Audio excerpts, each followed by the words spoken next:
Welcome to వి3 news లక్ష్యం సమాజహితం. నేను Emilia. బులెటిన్లో ముందుగా హెడ్లైన్స్ చూద్దాం. ప్రజల పట్ల అత్యుత్సాహం, అలసత్వం ప్రదర్శిస్తే పోలీసులపై చర్యలు తీసుకుంటాం. ఆంధ్రప్రదేశ్ హోంమంత్రి మేకతోటి సుచరిత స్పష్టం. కడప జిల్లా అధికారులతో మంత్రి ఆళ్ల నాని సమీక్ష.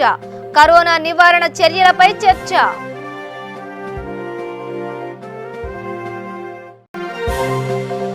అనంతపురంలో వ్యవసాయ శాఖ జేడీఏ హబీబ్ బాషా అరెస్ట్. నిర్భయ కేసు నమోదు చేసిన అధికారులు.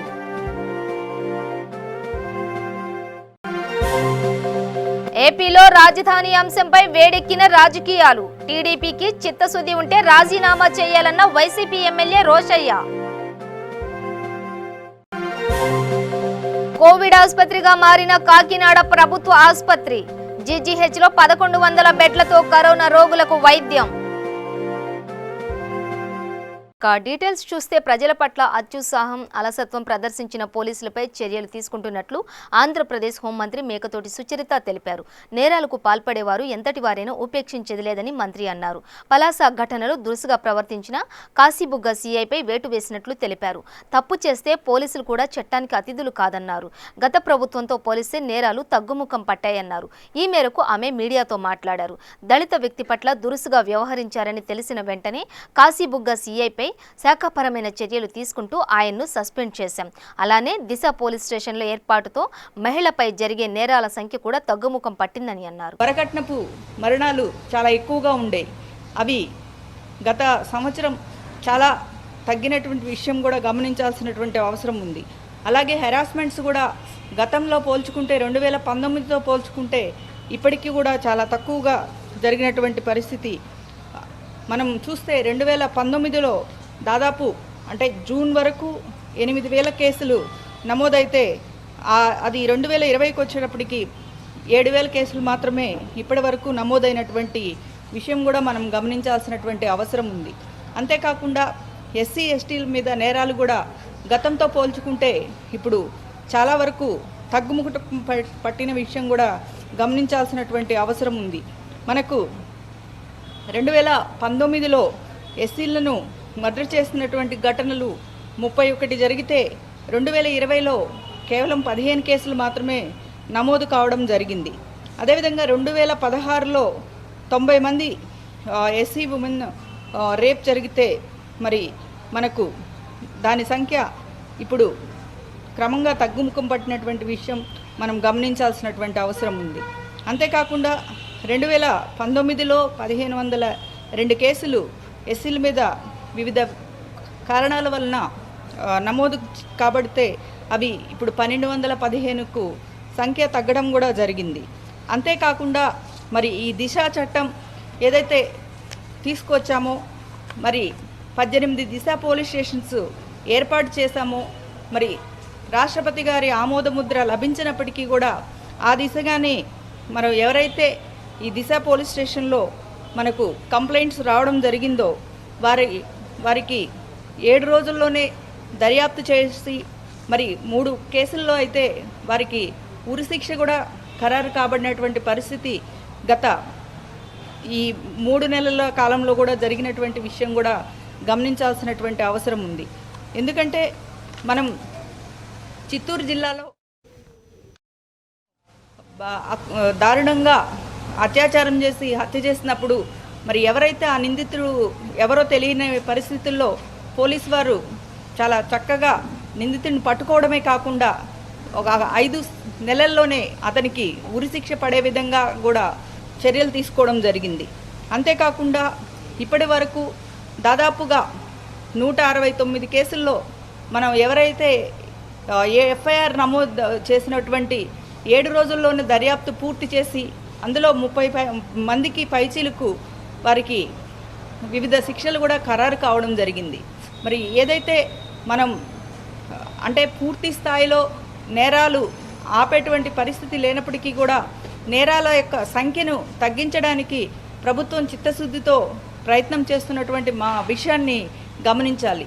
ఎందుకంటే ఇప్పటి వరకు రాష్ట్రంలో కరోనా నివారణ చర్యలపై ముఖ్యమంత్రి వైఎస్ జగన్మోహన్ రెడ్డి ఎప్పటికప్పుడు సమీక్ష చేస్తూనే ఉన్నారని డిప్యూటీ సీఎం వైద్య శాఖ మంత్రి ఆళ్ల నాని పేర్కొన్నారు. కడప జిల్లాలో పెరుగుతున్న కరోనా కేసుల నేపథ్యంలో జిల్లా అధికారులతో మంత్రి సమీక్ష నిర్వహించారు. ఈ సందర్భంగా కరోనా నివారణకు తీసుకుంటున్న చర్యలు, జాగ్రత్తలపై అధికారులతో మంత్రి చర్చించారు. కరోనా బాధితులను సంపూర్ణ ఆరోగ్యవంతులయ్యే వరకు వారి బాధ్యత రాష్ట్ర ప్రభుత్వమే తీసుకుంటుందని మంత్రి వెల్లడించారు. కరోనా రోగులకు అందిస్తున్న భోజనంలో నాణ్యత లోపిస్తే కఠిన చర్యలు తప్పవని సూచించారు. జిల్లాలో నాన్ కోవిడ్ కేర్ సెంటర్లను ఏర్పాటు చేస్తున్నామని 1000 మంది నూతన వైద్య సిబ్బందిని వారం రోజులలోపు తీసుకోనున్నట్లు చెప్పారు. ఇటీవల కాలంలో పెరుగుతున్నటువంటి ఈ కేసులకు సంబంధించి రాష్ట్ర ప్రభుత్వం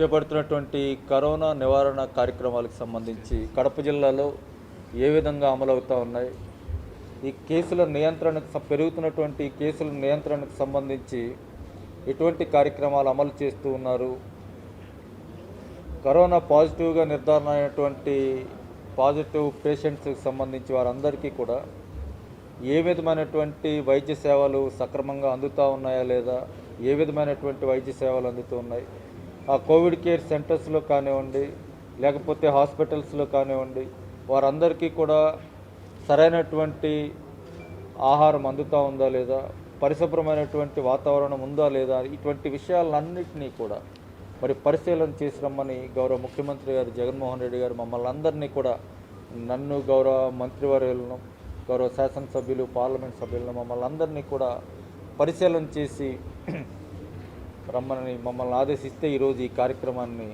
మేము ఇక్కడ నిర్వహించడం జరుగుతూ ఉంది. ఈ కార్యక్రమంలో మేము ఇక్కడ పెరుగుతున్నటువంటి కేసులకు సంబంధించి దాదాపుగా 4000 టెస్టులు ప్రతిరోజు యావరేజ్గా 4000 నుంచి 4500 వరకు కడప జిల్లాలో టెస్టులు చేయడం జరుగుతూ ఉంది.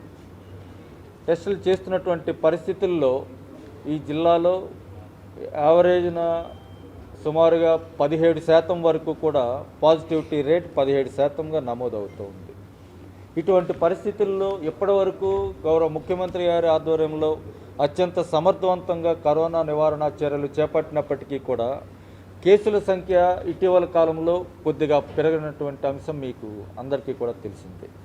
దానికి ప్రధానమైనటువంటి కారణం ఏ విధమైనటువంటి ఎక్కడ ఈ కేసులు కనుక టెస్టులు ఎక్కువ చేస్తే కనుక కేసులు ఎక్కువ బయటపడతాయనో, కేసులు ఎక్కువ బయటపడితే దానికి సంబంధించి మేము వేరే రకమైనటువంటి మాటలను ఏమన్నా ఎదుర్కోవాల్సినటువంటి వస్తుందేమో అన్న భయం కూడా లేకుండా అత్యంత పారదర్శకంగా ఎన్ని సాధ్యమైనన్ని ఎన్ని టెస్టులు మనం రోజుకు చేయగలిగితే ఎన్ని వేలైనా సరే అన్ని టెస్టులు కూడా చేయమని, ఒకవేళ అటువంటి పరిస్థితుల్లో ఆ టెస్టులు చేసినటువంటి పరిస్థితుల్లో ఏదైనా పాజిటివ్ కేసుల సంఖ్య కనుక ఎక్కువగా వస్తే ఆ పరిస్థితిని కూడా మనం ఎదుర్కొందాం, వారిని అందరినీ కూడా సంపూర్ణ ఆరోగ్యవంతులుగా మనం చేసే వరకు కూడా మనం ఈ కార్యక్రమాలన్నింటినీ కూడా నిర్వహిద్దామన్న గౌరవ ముఖ్యమంత్రి గారి ఆలోచన మేరకు అత్యంత పారదర్శకంగా మరి ఈ కార్యక్రమాలన్నీ కూడా అమలు జరుగుతూ ఉన్నాయి. ఎక్కడా కూడా దేశంలో ఎక్కడా లేనటువంటి విధంగా ఇన్ని టెస్టులను దాదాపుగా ఏ ఇతర రాష్ట్రంలోనూ కూడా రోజుకు ఇన్ని వేల టెస్టులు 50,000కు పైగా 60,000 వరకు కూడా టెస్టులు నిర్వహిస్తున్నటువంటి రాష్ట్రం దాదాపుగా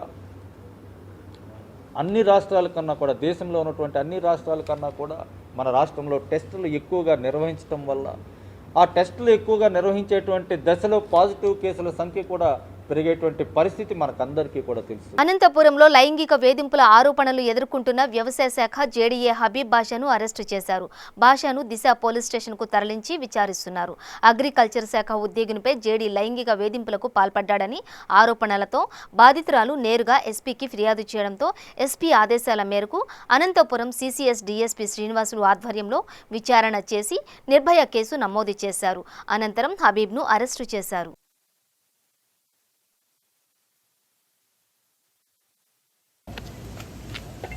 ఓకే రామ్మా, నువ్వు వచ్చేయమ్మా.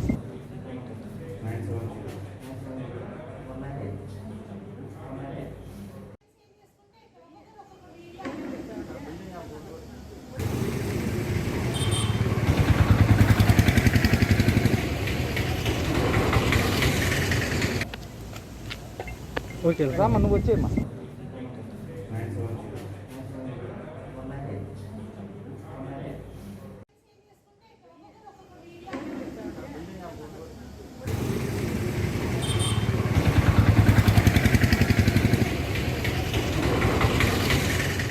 ఏపీలో రాజధాని అంశంపై రాజకీయాలు ఒక్కసారిగా వేడెక్కాయి. అధికార ప్రతిపక్షాలు విమర్శలతో ఎదురుదాడికి దిగుతున్నాయి. టీడీపీ అధినేత చంద్రబాబు అధికార పార్టీకి 48 గంటల సమయాన్ని ఇస్తూ అల్టిమేటం జారీ చేయడంపై వైసీపీ నేతలు ఘాటుగా స్పందిస్తున్నారు. ముందుగా టీడీపీకి చిత్తశుద్ధి ఉంటే ముందుగా ఆ పార్టీ ఎమ్మెల్యేలు రాజీనామా చేయాలని వైసీపీ ఎమ్మెల్యే రోషయ్య ప్రతిపక్షానికి సవాల్ విసిరారు. అయితే ఏపీలో 3 క్యాపిటల్స్తో ఏపీని అభివృద్ధి చేసేందుకు చిత్తశుద్ధితో సీఎం జగన్ ఈ నిర్ణయాన్ని తీసుకున్నారని వివరించారు. ఎగ్జిక్యూటివ్ క్యాపిటల్ మాత్రమే విశాఖలో ఉంటుందని వివరించారు. ఈరోజు మనం చూసాం చంద్రబాబు నాయుడు రాష్ట్ర ప్రభుత్వానికి అల్టిమేట్ ఇవ్వడం. అంటే చంద్రబాబు నాయుడు అధికారానికి దూరం అయ్యి ఉండలేకపోతున్నాడు అనేది మనకు అర్థమవుతూ ఉంది. ఈరోజు రాష్ట్ర ప్రభుత్వం మీద వైఎస్ఆర్ కాంగ్రెస్ ప్రభుత్వం మీద ఈరోజు మేనిఫెస్టో గురించి మాట్లాడుతూ ఉన్నాడు. మేనిఫెస్టోలో ఎక్కడ అమరావతి గురించి తరలిస్తామని చెప్పి మేము పెట్టలేదని ఒక మాట మాట్లాడుతున్నారు చంద్రబాబు నాయుడు, తెలుగుదేశం పార్టీ నాయకులు. మీరు మేనిఫెస్టో తీసి చూడండి, అమరావతి ఇక్కడే ఉంటుంది. శాసనాలు చేసే లెజిస్లేటివ్ కౌన్సిల్ కానీ అసెంబ్లీ కానీ అమరావతిలోనే ఉన్నది. అమరావతిని ఎక్కడ కూడా మేము మరచట్లేదు. పరిపాలనా విధానాన్ని డీసెంట్రలైజేషన్ చేసే ద్వారా రాష్ట్రంలో నలుమూలలు కూడా సమగ్ర అభివృద్ధి చేయడానికి కోసం ఈరోజు ప్రభుత్వం నిర్ణయం తీసుకుంది. ఆ విషయానికి వస్తే గతంలో రాష్ట్ర విభజన చట్టంలో హైదరాబాద్లో 10 సంవత్సరాలు ఉండొచ్చు అని చెప్పి ఆ రోజు విభజన చట్టం మరి ఆ రోజు తెలియజేసింది. హుటాహుటిన ఈరోజు కోస్తా ఆంధ్రలో, గుంటూరు, విజయవాడలో నగరాల్లో పెద్ద ఎత్తున ఆఫీసులు అత్యధిక రేట్ల మీద అద్దెకు తీసుకున్న వైనం చాలామంది మర్చిపోయారు. హైదరాబాద్లో ఉమ్మడి రాష్ట్రంలోని ఆఫీస్ బిల్డింగులు, ప్రభుత్వానికి చెందిన బిల్డింగులు 10 సంవత్సరాలు ఉండొచ్చు. కానీ తెలుగుదేశం పార్టీ వాళ్ళ బిల్డింగులు అద్దెకు తీసుకోవడం ద్వారా కొన్ని కోట్లాది రూపాయలు ప్రతి నెల రాష్ట్ర బడ్జెట్కి ఈరోజు మీరు ఖర్చు కావటం మీరు కారణం కాదా అని అడుగుతా ఉన్నా. ఏదైతే రాష్ట్ర ఆర్థిక పరిస్థితి బాగాలేదు, విడిపోయిన తర్వాత చాలా క్లిష్ట పరిస్థితి అని చెప్పిన చంద్రబాబు నాయుడు అధికారం వచ్చిన తర్వాత అమరావతి అనే ఒక భ్రమరావతిని ప్రజలకు చూపించిన వైనం మనందరం కూడా చూసాం. మీ మేనిఫెస్టోలో పెట్టారా? అమరావతి అనే క్యాపిటల్కి మేము 50,000 ఎకరాలు మేము వసూలు చేస్తాం, కలెక్ట్ చేస్తామని చెప్పి మీ మేనిఫెస్టోలో మీరు పెట్టారా అని అడుగుతా ఉన్నాం. మీరు పెట్టలేదే. మీరు అధికారం వచ్చిన తర్వాత ఎవరు కూడా, అన్ని రాజకీయ పార్టీలు ఆ రోజు వ్యతిరేకించాయి. అమరావతికి అన్ని వేల ఎకరాలు అవసరం లేదు, క్యాపిటల్కి కేవలం 3,000 ఎకరాలు సరిపోద్దని. కానీ ప్రజల యొక్క వివిధ రాజకీయ పార్టీలు ఆ రోజు వైఎస్ఆర్ కాంగ్రెస్ పార్టీ కానీ అన్ని రాజకీయ పార్టీలు కానీ వ్యతిరేకించినా కూడా మీరు రైతాంగం దగ్గర బలవంతంగా లాక్కున్నారు. ఈరోజు మీరు మాట్లాడుతూ ఉన్నారు స్వచ్ఛందంగా ఇచ్చారు, చాలా సులువుగా ఇచ్చేసినట్టుగా మీరు చెప్తా ఉన్నారు. కానీ ఆ రోజు మీరు ఏం చేశారు? ఈ వేలాది ఎకరాలు చాలామంది పోలీస్ స్టేషన్స్ కూడా పిలిపించి బలవంతంగా సంతకాలు పెట్టించుకున్న సంఘటనలు చాలా ఉన్నాయి. తూర్పుగోదావరి జిల్లా కాకినాడ ప్రభుత్వ సామాన్య ఆసుపత్రి పూర్తి స్థాయిలో కోవిడ్ ఆసుపత్రిగా రూపాంతరం చెందింది. ఆసుపత్రిలోని పీడియాట్రిక్, గైనిక్ వార్డులు తప్ప మిగిలినవన్నీ కోవిడ్ కేటాయించారు. ప్రస్తుతం ఈ ఆసుపత్రిలోని అన్ని విభాగాల్లో సుమారు 1100 బెడ్స్ అందుబాటులో ఉన్నాయి. కోవిడ్ నేపథ్యంలో 190 మంచాలను ఈఎన్టీ, ఓపీఎస్ఎస్ఆర్, ఫ్యామిలీ ప్లానింగ్, పీడియాట్రిక్ తదితర విభాగాల్లో ఉంచి కోవిడ్ రోగులకు చికిత్స అందిస్తున్నారు. 40 మంచాలను కరోనా అనుమానితుల కోసం ఈఎన్టీ బ్లాక్ వద్ద ఏర్పాటు చేశారు. కోవిడ్ రోగులకు ఇబ్బంది లేకుండా సుమారు 1000 పడకలకు ఆక్సిజన్ అందేలా పైపులను ఆసుపత్రిలో ఏర్పాటు చేస్తున్నారు. ఇప్పటికే ఆయా ఏర్పాట్లలో అధికారులు నిమగ్నమయ్యారు. వీటిలో భాగంగా ఇటీవల 40 వెంటిలేటర్లు కొనుగోలు చేశారు. 150 మంచాలు, 300 పరుపులు జీజీహెచ్కు వచ్చాయని, మరిన్ని రావాల్సి ఉందని వైద్యులు తెలిపారు.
ప్రకాశం జిల్లా కందుకూరు పోలీసులు భారీగా గంజాయిని పట్టుకున్నారు. పట్టణ పోలీస్ స్టేషన్ పరిధిలోని 24 కిలోల గంజాయిని స్వాధీనం చేసుకుని ముగ్గురిని అరెస్టు చేసినట్లు సీఐ విజయ్ కుమార్ చెప్పారు.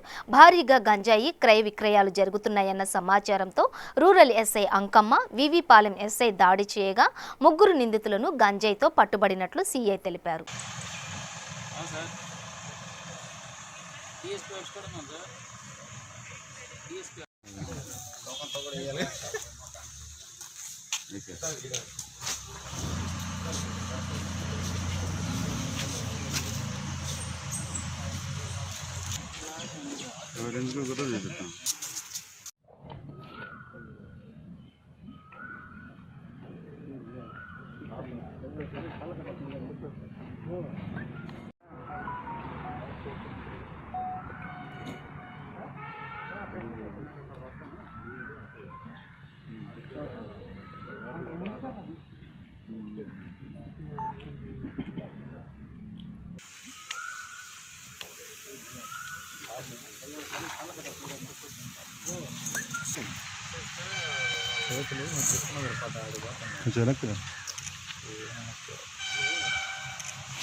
అమ్ముతున్న సమాచారం మేరకు ఆ పోకూరుకి వెళ్ళగా పోకూరులో ముగ్గురు వ్యక్తులు దొరికారు. ఆ ముగ్గురు అందరూ 2 మగవాళ్ళు, 1 ఆడ మనిషి, మొత్తం 24 కేజీల గంజాయి స్వాధీనం చేసుకున్నారు. ఈ గంజాయి ఎక్కడి నుంచి తెచ్చారనేది కూడా సమాచారం మా దగ్గర ఉంది. త్వరలో దీని సోర్సు కూడా పట్టుకొని అరెస్ట్ చేస్తాం. ఈ ముగ్గురు వ్యక్తులను ఈరోజు ఇద్దరు వచ్చేసి కడప జిల్లా ఒంటిమిట్ట నుంచి వచ్చారు, అన్నా చెల్లెలు. ఇంకొక అతను వచ్చేసి అతని పోకూరేను. ఈ ముగ్గురు ఈరోజు రిమాండ్కి పంపిస్తున్నాం. దీని వెనక ఎక్కడ తీసుకొచ్చారు అది మనకు ఫోన్ నెంబర్ అవన్నీ కూడా ఉన్నాయి. వాళ్ళని కూడా త్వరలోనే పట్టుకుంటాం. శ్రీకాకుళం జిల్లాలో 108 సిబ్బంది నిర్లక్ష్యానికి నిండు ప్రాణం బలైంది. ఇచ్చాపురం మండలం ముచ్చిందర గ్రామానికి చెందిన సాడి తులసమ్మను పాము కాటు వేసింది. శ్రీకాకుళం తరలించాలని వైద్యులు సూచించారు. అయితే కాల్ చేసిన 2 గంటల తర్వాత 108 వాహనం వచ్చింది.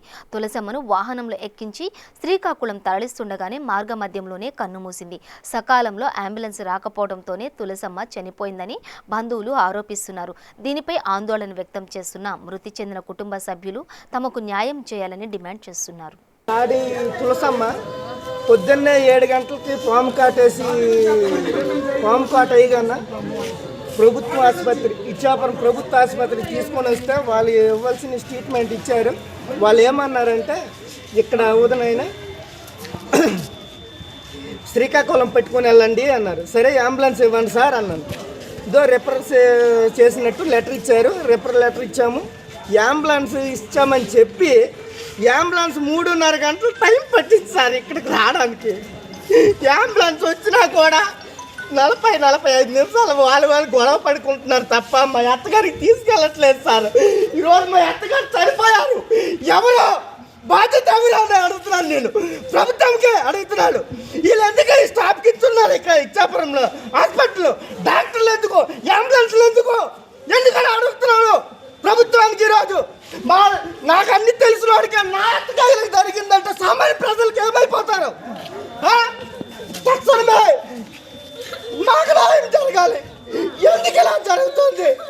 ఏమైపోతారు? ఈ స్టాఫ్ ఏం చేస్తున్నారు? ఈ సిబ్బంది ఏం చేస్తున్నారు? ఈ ప్రభుత్వాలు ఏం చేస్తున్నాయి? మాకు తక్షణమే న్యాయం జరగాలి. అప్పుడు దాకా నేను వెళ్ళేదే లేదు. కలెక్టర్ కూడా నేను పని చేశాను. కలెక్టర్ వచ్చిన తర్వాత వీళ్ళందరూ వస్తున్నారు. అప్పుడు దాకా ఏం చేస్తున్నారు? ఈ హాస్పిటల్ ఏమైపోతుంది?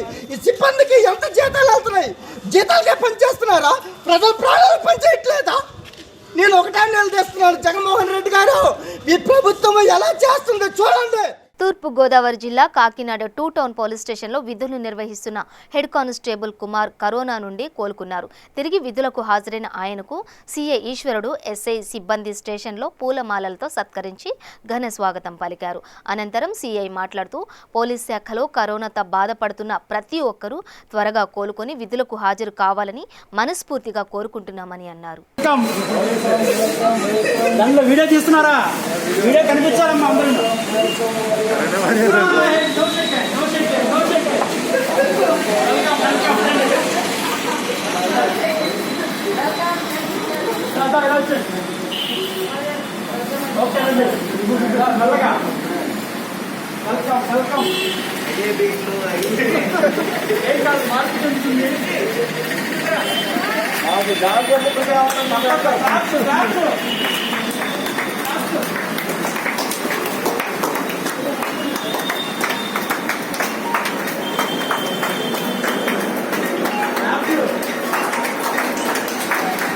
Thank you very much.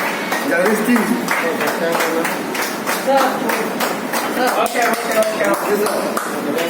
Okay. All the best. కరోనాని జయించి వచ్చారు మీరు. మీకులాగే మన సోదరులందరూ రావాలని ఆ భగవంతుని కోరుకుంటున్నాం. Thank you. చిత్తూరు జిల్లా సత్యవేడు నియోజకవర్గం పిచ్చాటూరు మండల శివగిరి గ్రామంలో 104 health service mobile medical clinic సిబ్బంది మందులు, టాబ్లెట్ అందించారు. ఈ కార్యక్రమంలో ఏఎన్ఎం శ్యామల, ఆశా వర్కర్ జమున తదితరులు పాల్గొన్నారు. ప్రకాశం జిల్లా మేదర్మెట్లలో క్షుద్ర పూజలు కలకలం రేగింది. అర్ధరాత్రి మెయిన్ రోడ్లో పసుపు, కుంకుమ, రక్తం, ఎండుమిరపకాయలు, కోడిగుడ్లతో గుర్తు తెలియని వ్యక్తులు పూజలు చేశారు. నడి రోడ్డుపై అర్ధరాత్రి 4 వైపులా అన్నం ముద్దలు పెట్టి పూజలు చేయడంతో స్థానికుల్లో ఆందోళన నెలకొంది. చుట్టుపక్కల కరోనా పాజిటివ్ కేసులు నమోదు కావడంతో కంటోన్మెంట్ చేసి మిగతా రోడ్లు మూసివేయడంతో ఆ రోడ్డుపైనే వెళ్లాల్సిన పరిస్థితి నెలకొంది. క్షుద్ర పూజలుగా స్థానికులు అనుమానిస్తున్నారు. ఈ ఘటనపై పోలీసులకు సమాచారం అందించారు.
పశ్చిమ గోదావరి జిల్లాలో మహిళా మృతి కలకలం రేపింది.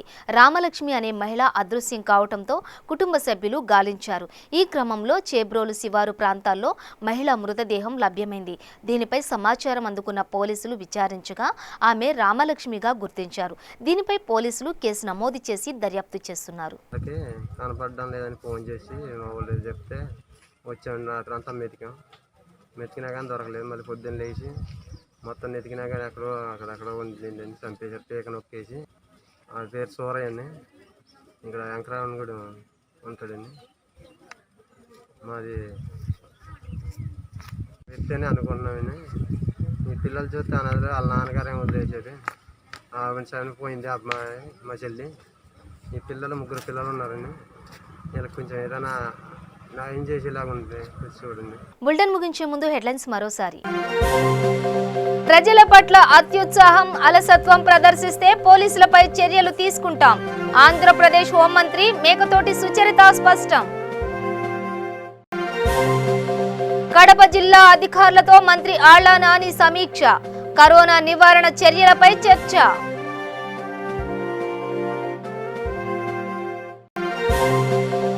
అనంతపురంలో వ్యవసాయ శాఖ జేడీఏ హబీబ్ బాషా అరెస్ట్. నిర్భయ కేసు నమోదు చేసిన అధికారులు.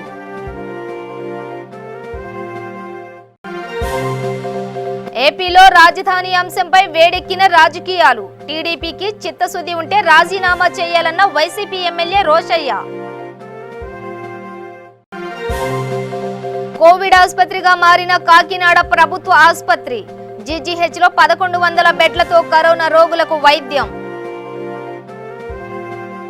ఇవి బులెటిన్ అప్డేట్స్.